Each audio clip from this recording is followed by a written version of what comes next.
to the greenery.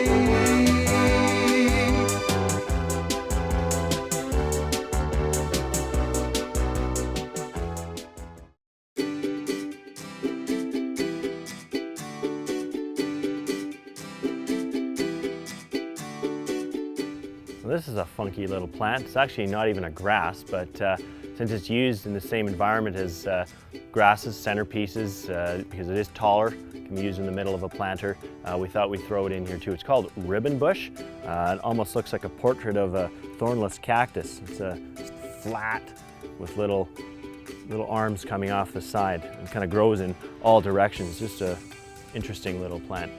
Really glossy look to it. This one here, I would say more half-day sun, half-day shade. Most grasses, as a general rule, are for full sun, but this one, maybe in a half-day sun, half-day shade would be better.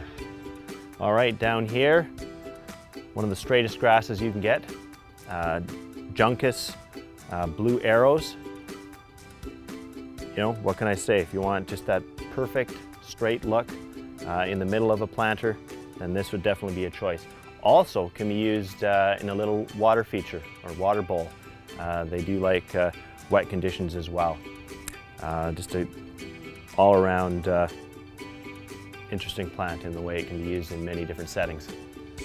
This grass here is commonly called pheasant tail grass, and it has a coloring habit to it that starts off mainly green in the spring, and as it grows older and ages throughout the season, then you start to get little rusty orangey blotches developing on the foliage, and then those will slowly extend, and then overall by the time it's done, it has that kind of orange glow to it. So really nice to get that different color in your planter other than just plain green from most grasses. Okay, well this is another one here that actually isn't botanically a grass, but we do sell it in our basket stuff for grass section.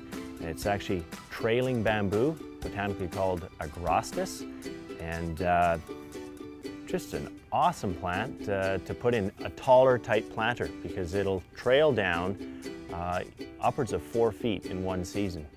And just with these small little blades that sort of lock into each other, and they just have a perfect habit coming down the edge of your planter. And that's what we tried. We put this up on a little pot here to show you the effect of how it grows in that neat trailing habit.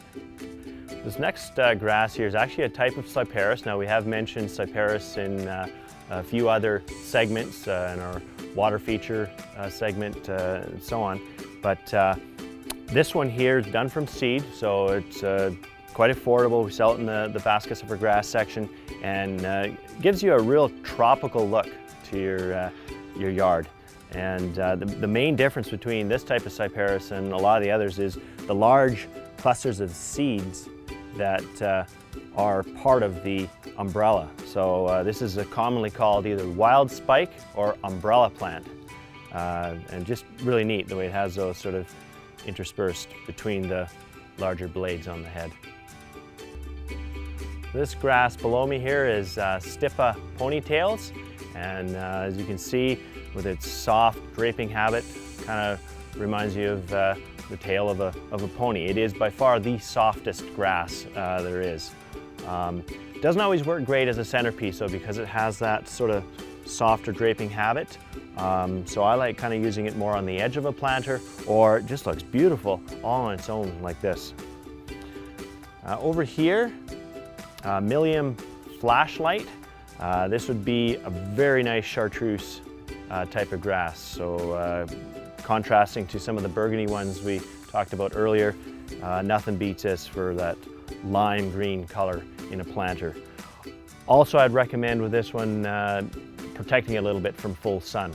It does sometimes burn on the edges if it's given too much direct sun in sort of July and so on.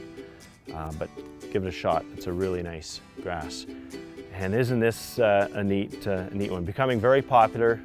Every year we're getting more and more questions. Oh, do you have that spirally corkscrew kind of thing? And it is a type of grass. It's a Juncus as well. So like the blue arrows I talked about earlier, the real straight one, well, this one has a spiral to it. It's called Juncus Twister, And like the other Juncuses, can also go in, have very wet feet, go in a water feature. So it can be used in many different situations that way. Just a great, interesting specimen. And last but not least here, we have a Carex. This is called Prairie Fire, and just consistently has sort of that orangey look to it all season long, that golden orange look. And very sturdy, doesn't ever flop. A little bit of a coarse feel to it, but just again, a really nice example of a variety of basket stuffer grass.